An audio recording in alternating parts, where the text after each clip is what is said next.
स्वागत है आपका हमारे YouTube चैनल पर। आज हम बात करने वाले हैं हिंदी के महत्वपूर्ण MCQ पर, जो कि आपको रीट के अलावा जो भी एग्ज़ाम जिसमें हिंदी पूछी जाती है उनमें सभी में इम्पोर्टेंट रहने वाली है। चलिए बात करते हैं पहला क्वेश्चन आपके सामने है कि नर्मता निम्न में से किस प्रकार की संख्या है। जो नर्मता होती है, नर्मता शब्द है आपके पास, नर्मता, ये नर्मता है, ये किस प्रकार की संज्ञा का उदाहरण है। तो आपका पहला ऑप्शन है समूहवाचक है, भाववाचक है, जातिवाचक है या व्यक्तिवाचक है। तो दोस्तों इसका जो आंसर रहने वाला है वो रहने वाला है आपका भाववाचक। जो नर्मता शब्द है ये भाववाचक संज्ञा का उदाहरण है, तो इसका जो आंसर होने वाला है वो हो जाएगा आपके भाववाचक। अगला क्वेश्चन देखिए, अगला क्वेश्चन है आप निम्न में से किस प्रकार के सर्वनाम का उदाहरण है। ये जो आप शब्द है, आप, ये किस संज्ञा का किस सर्वनाम का उदाहरण है। तो आप जो है ये निजवाचक है, यानी निज यानी आपस में, यानी पास वाले को अपन आप, इसका उदाहरण है सर्वनाम का। ठीक है, चलते हैं नेक्स्ट क्वेश्चन पर। अगला क्वेश्चन है आपके सामने चौरस निम्न में से किस प्रकार का विशेषण है। विशेषण पूछा है दोस्तों, और पूछा है चौरस, यानी जो ये चौरस है ये किस प्रकार का विशेषण है। तो इसका जो आंसर होगा वो होगा आपका गुणवाचक। क्या हो जाएगा इसका? गुणवाचक इसका आंसर हो जाएगा। चौरस जो शब्द है वो आपका गुणवाचक विशेषण होता है। नेक्स्ट बात करते हैं चौथे क्वेश्चन की। तो चौथा क्वेश्चन है कि तुम और तुम, तू और तुम सर्वनाम शब्द कौन से संबंधित है।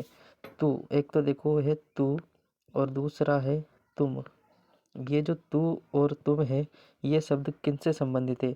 क्या वो प्रश्नवाचक है, क्या वो संबंधवाचक है, क्या निजवाचक है या पुरुषवाचक है। तो इसका आंसर क्या होगा? इसका आंसर जो होगा वो होगा आपके संबंधवाचक, क्योंकि तू और तुम में कुछ संबंध प्रदर्शित हो रहा है, तो ये संबंधवाचक शब्द है। अगले क्वेश्चन की बात करते हैं, पांचवा क्वेश्चन। और पांचवा क्वेश्चन है कि निम्न में से निजवाचक जो सर्वनाम है इसका भेद है। निजवाचक सर्वनाम का भेद कौन सा है?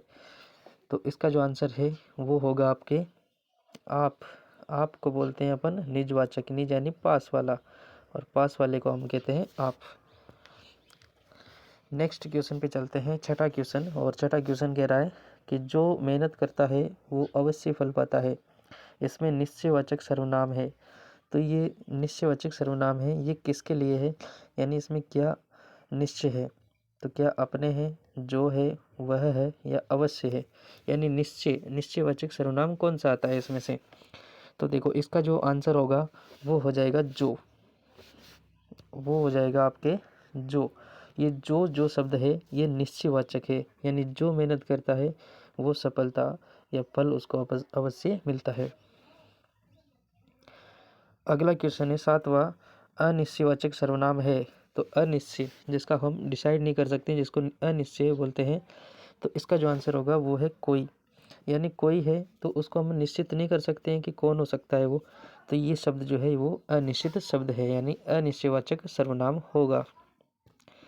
अगला क्वेश्चन देखिए, अगला क्वेश्चन है आपका प्रश्नवाचक सर्वनाम कौन सा है, यानी इनमें से कौन सा शब्द जो है वो प्रश्नवाचक सर्वनाम का उदाहरण होता है। तो देखिए इसका जो आंसर है वो हो जाएगा आपके कौन, क्योंकि जो ये कौन है ये एक प्रश्न करता है, यानी कौन, और कौन अपने आप में क्या करता है, एक प्रश्न करता है, इसलिए ये प्रश्नवाचक सर्वनाम होगा। नेक्स्ट है अन्य पुरुष का उदाहरण कौन सा है। अन्य में देखो तुम, हम, मैं और वे। अब इसको बोल के देखो, तुम यानी सामने वाला, और हम यानी हम, और मैं यानी स्वयं, और वे यानी अन्य पुरुष हो गया इसमें। तो इसका जो आंसर हो जाएगा वो हो जाएगा वे यानी कोई अन्य तीसरा पुरुष। ठीक है,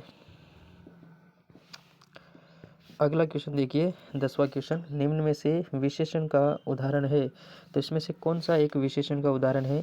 तो इसका आंसर हो जाएगा गुरुत्व। 11वां क्वेश्चन है पीत वसन में पीत, जो पीत है ये उदाहरण किसका है? जो ये पीत है ये किसका उदाहरण है? तो ये पीत जो है आपके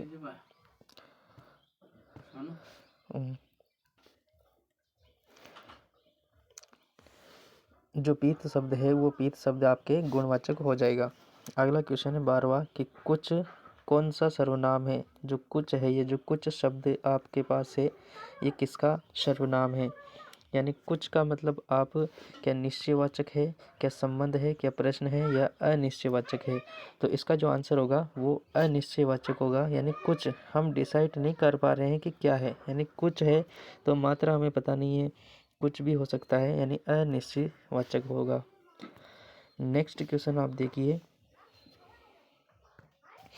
13वां क्वेश्चन देखिए, गुणवाचक विशेषण का उदाहरण है, यानी इनमें से कौन सा एक गुणवाचक विशेषण का उदाहरण है? तो आपका जो आंसर होगा वो हो जाएगा इसमें सांवला, क्योंकि 4 है ये संख्या है, बंगाली एक भाषा हो गई, थोड़ा थोड़ा एक मात्रा हो गई, लेकिन गुण गुण का मतलब है यानी कोई विशेषता होनी चाहिए, कुछ गुण होने चाहिए। तो सांवला सांवला एक रंग है यानी विशेषता है, यानी एक गुण है। अगला क्वेश्चन चलते हैं 14वां क्वेश्चन। तो संकेतवाचक विशेषण का उदाहरण देखना है, यानी कौन सा है जो वाक्य है वो संकेत दे रहा है। वह बाहर गया, क्या ये संकेत है? मैं बाहर जा रहा हूँ, उसकी गाय दूध नहीं देती है, वह दूध पीता है।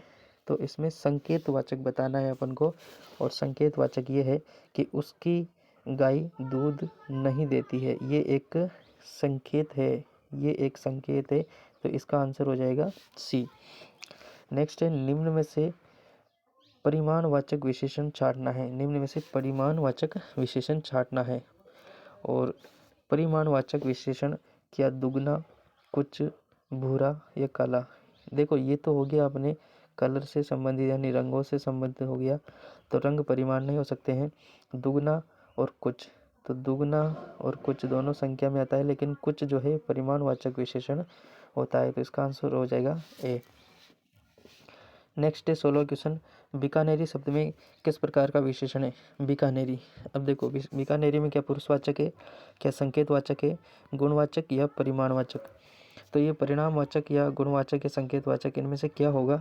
तो इसका जो सही आंसर हो जाएगा वो हो जाएगा गुण, क्योंकि बीकानेरी जो है ये अपने आप में एक गुण प्रदर्शित करता है, यानी बीकानेर से बीकानेरी, तो एक गुण है उसका।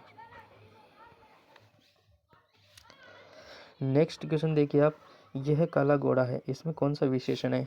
काला घोड़ा है, तो इसमें जो विशेषण होगा वो क्या होगा? तो इसमें घोड़ा, जो घोड़ा है वो क्या है? काला है, तो ये काला ही इसका क्या हो जाएगा? विशेषण हो जाएगा। नेक्स्ट क्वेश्चन अपन देखते हैं 18वां क्वेश्चन, निम्न में से बहुवाचक संख्या है, बहुवाचक जिसमें कोई भाव निकलता है, क्या हिमालय, हंस, जवानी या सोना? तो बहुवाचक कौन सा होगा इसमें से? तो जो इसका जो आंसर होगा वो हो जाएगा आपके जवानी। जवानी एक भाव है, हंस हंस, सोना और हिमालय ये आपके।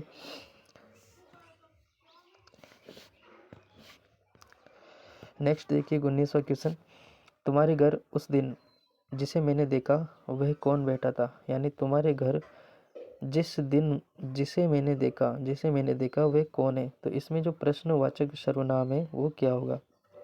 तुम्हारे होगा, उससे होगा, जिसे होगा या कौन होगा? तो इसका जो आंसर हो जाएगा दोस्तों वो हो जाएगा तुम्हारे, यानी तुम्हारे घर उस दिन जिसे मैंने देखा वह कौन बैठा था, यानी तुम्हारे क्या हो जाएगा यहाँ पर? प्रश्नवाचक हो जाएगा। नेक्स्ट क्वेश्चन की बात करते हैं। नेक्स्ट क्वेश्चन है 20वां कि निम्न में से जो पुल्लिंग शब्द है वो पुल्लिंग शब्द कौन सा है? तो निम्न में से जो पुल्लिंग शब्द है वो निम्न में से पुल्लिंग शब्द है, तो क्या रात है, बात है, गीत है या मात है? तो देखो रात जो है ये तो स्त्रीलिंग हो गया, बात भी स्त्रीलिंग हो गया, लेकिन गीत जो है ये एक पुल्लिंग शब्द है, गीत स्त्रीलिंग शब्द नहीं है, गीत क्या है हमारा? पुल्लिंग शब्द है। बाकी वीडियो अच्छा लगे तो आप हमें बताइए। मिलते हैं नेक्स्ट में, और नेक्स्ट जो MCQ आने वाला है वो आने वाला है आपके साइंस का। तो मिलते हैं नेक्स्ट वीडियो में, धन्यवाद।